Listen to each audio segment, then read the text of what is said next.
அது கொண்டு போய் சேர்க்கும்.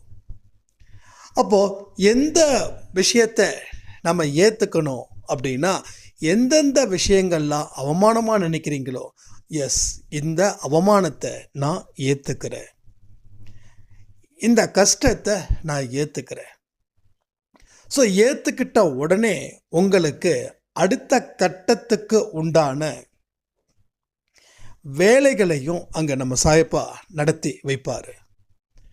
இந்த இடம் சரியில்லைன்னு என்னைக்கு மனப்பூர்வமாக நம்ம ஃபீல் பண்ணுறோமோ அப்போ தான் அடுத்த இடத்துக்கு நாம் போவோம். இல்லை, இந்த இடம் நல்லா தான் இருக்குது, இங்கே முடிஞ்ச அளவுக்கு நான் இருந்துக்கிறேன் அப்படின்னா அந்த இடத்துல இருக்கக்கூடாதுன்னு முடிவு பண்ணியாச்சு விதிப்படி. ஆனால் அங்கே நீங்கள் இருக்கிறீங்கன்னா வலுக்கட்டாயமாக நீங்கள் வெளியேற்றப்படுவீர்கள். அப்போது இப்போ நமக்கு சமயம், சந்தர்ப்பம் எல்லாமே சாதகமாக இருக்குது. இங்கே எந்த குறையும் இல்லை.